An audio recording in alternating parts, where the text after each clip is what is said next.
Sa kabila ng pagtaas ng ranggo sa mga survey, patuloy pa ring sinusuyod ng Trabaho Party List ang iba't ibang sulok ng Metro Manila para itaguyod ang kanilang kampanya para sa manggagawang Pilipino.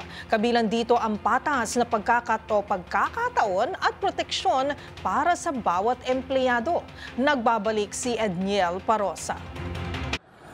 Tuloy-tuloy ang pag-ikot ng Trabaho Party List sa iba't ibang lugar sa bansa upang ikampanya ang mga platapormang layong palakasin ang mga manggagawang Pilipino. Kamakailan lamang ay sinuyod ng Trabaho Party List nominees na sina Atty. Johan Bautista at Ninay Chavez ang mga lungsod ng Maynila, Makati at Navotas, kung saan personal nilang kinausap ang mga residente at manggagawa sa lugar.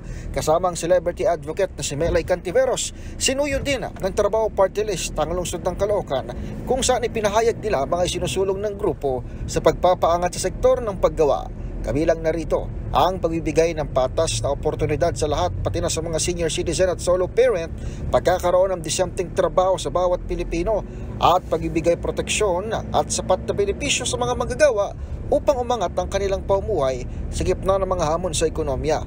Itataguyod din ng Trabaho Party List ang pagsuporta sa maayos na pagpapatupad sa mga pulisiyang sumusuporta sa mga manggagawang Pilipino.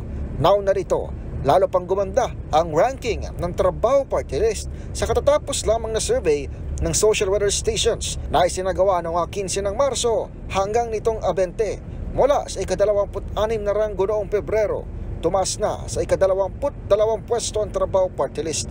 Inahayag ng Trabaho Party List na ang pagtaas ng kanilang ratings ay resulta ng lumalakas na suporta sa kanila, bunsod ng kanilang mga pananaw para sa isa inklusibong ekonomiya kung saan lahat ay may akses sa magandang trabaho at pagkakaroon ng maayos na pamumuhay.